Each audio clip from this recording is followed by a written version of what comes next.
What's going on, guys? Welcome back into the channel. In today's video, I want to talk a little bit more about scouting within Madden, and this is going to be in regards to a factor that can apply to every single Madden that has ever been created. And this is not going to be directed at the new scouting system, the old scouting system, anything of that nature. No, this is going to be the single most important factor in drafting players and scouting players within Madden. And to be honest with you, many of you probably already consider this to some degree, but I feel like it is a very overlooked attribute that is going to determine how well a player can progress within your franchises and how much value that player really has in comparison to other players at the position and other players within the draft. So let's go ahead real quick and drop into this scouting system that we have right now and take a look at the prospects that are available to us.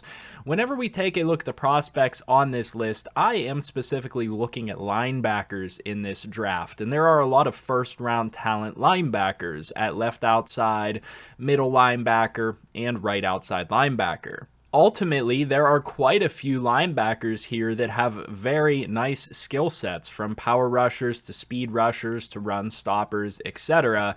We're getting players here that have a variety of skill sets, and we're going to probably have to have a decision point whenever it comes to our pick in the draft.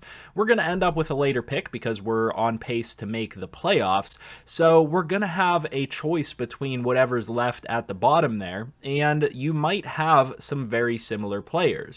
Specifically, when we go over to the mock drafts, for example, it has us taking Adam Duggan, or Dugan, out of Ohio State, left outside linebacker, with the 31st pick, and in the second mock draft, it has us taking the very same outside linebacker with the 30th pick, and it also has left outside linebacker Zach Goldman with the 31st pick. And that's not to mention all of the other outside linebackers that we saw there, and some of them that may potentially not even get drafted in the first round.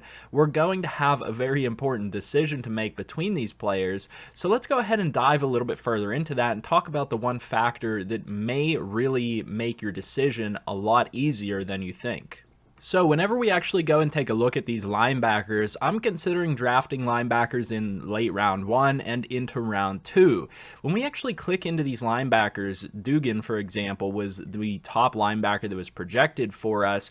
He actually is 22 years old, 6'2", 260 pounds, and he has, relatively good skill set, good finesse moves, good awareness. That's going to be akin to an edge rusher and something that we want on the team. And the other players that we have scouted are very similar in that regard. Another player that was projected to go around this point was Zach Goldman. And Zach Goldman has A, finesse moves, B, play recognition, A, pursuit. He may even technically be the better player here.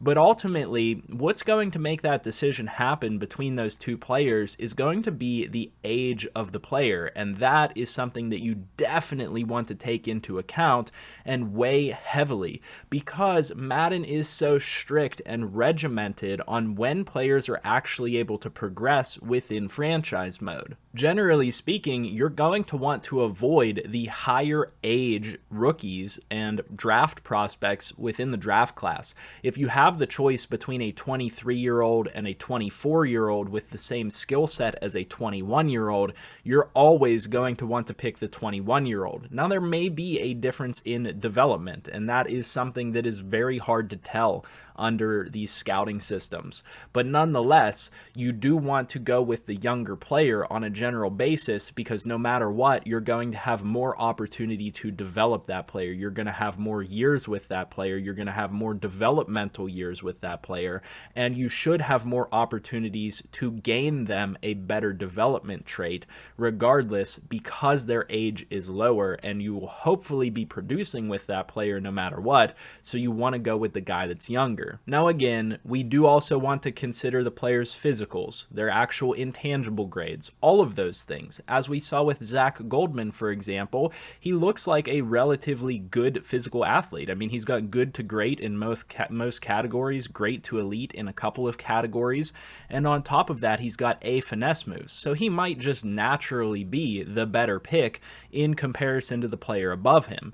But whenever we actually get down to it, Zach Goldman is 21 years old. So given a similar skill set, we definitely want to go with that 21-year-old player on a general basis if you're considering two players that are relatively close and you have a decision point there. That age is going to come into play in a huge way because you, like I said, want to avoid some of those older players within the draft. Likewise, we can go to some other positions, and I specifically scouted out Cody Wayne, who I thought was a pretty solid prospect. He's around 2 to 3 prospects, so he's probably not that great, and this is where age becomes even more important because it's even harder to find good players later in the draft. It's hard to find players with any type of development later in the draft, and generally speaking, in the later rounds of the draft, you're probably going to want to stay away from anybody that's over the age of 22 years old. You're really looking for those 21-year-old players. Cody Wayne is around 2 to 3 talent, is already 23 years old. So if he doesn't come out as a decent overall, his physicals aren't that great, his skill set isn't that great, he's only really looking like he's got awareness in his skill set, maybe he's a better run stopping type of a linebacker, really you're going to struggle to develop a prospect like this because he's already towards the end of his initial development phase at 23 years old. You definitely want to avoid 24 years old for most positions. That's going to set you back, and whenever you start to get even further into the later rounds, you really need to make sure that you're prioritizing youth with these draft prospects and drafting the guys that are younger. And I feel like this is something that is very well overlooked in most scouting with a lot of people within franchise mode. They'll take the older players but not realize that you're really sacrificing much opportunity to develop those guys. Another great example here is I was just going through the top picks in the draft class, and this is honestly something that's very common.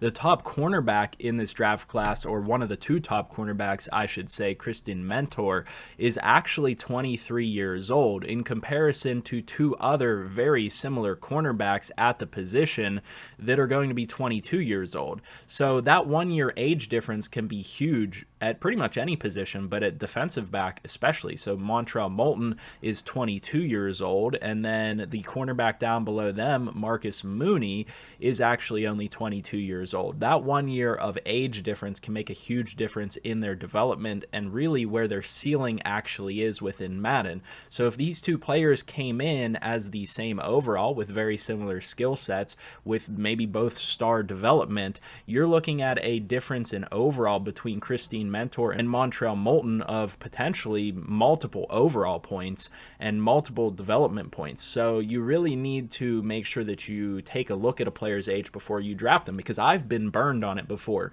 not even thinking about it. And that's the reason I'm making this video, is because sometimes I overlook a player's age when in reality that's one of the most important, if not the most important factors when you're drafting a player in this game. I've taken players before that have been too old and never really had any chance at development. If you take a 24-year-old player, they're really not going to have much room to develop. I mean, think about it. When you hop into a franchise, if you want to sign any free agents to fill out your roster, fill out your practice squad, chances are you're looking for the 21-year-olds, the 22-year-olds, maybe 23-year-olds if they're a higher overall, but 24 years old, you're really kind of hitting the end of your development point if you don't have star or superstar development. It's really hard to get those older players to get up there to a serviceable overall in comparison to other guys. And now in Madden 22, it's more difficult than it was in the past, and I'm sure it's going to be as difficult, if not more difficult, in Madden 23. So you definitely want to keep that age as a top factor in your mind and make sure that you're checking that whenever you're making these decision points in the draft, because like I said, I've been burned. I'm sure some of you guys watching have been burned by drafting a guy that's too old and not realizing it until after the fact.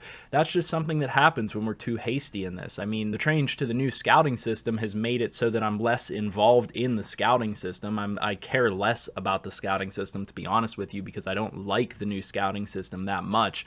There's really not much you can do. You can't learn that much about players, and so I've been very hands-off with the new scouting system, and unfortunately that's something that hurts me in the end because I overlook some of these little factors like age, for example. And one of the problems with it is that, as you can see on the screen here, it doesn't automatically pop up. I mean, you're getting a player's height, you're getting their weight, you're getting their top projection, position where they're supposed to go.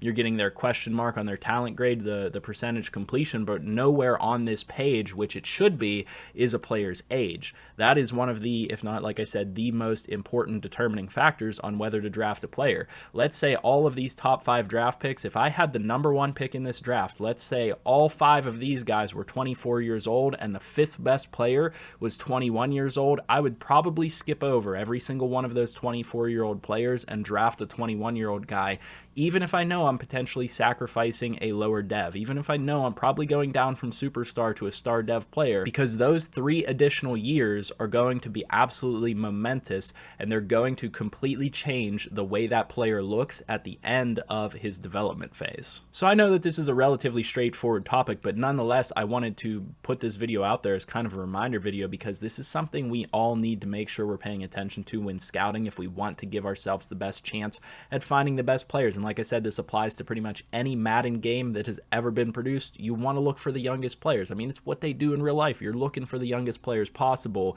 that have the highest potential ceiling. So with all that being said, I do hope you found this video useful, and if you did, leave a like down below, comment, and subscribe. And as always, I'll see you guys in the next video, and I hope you have a good one.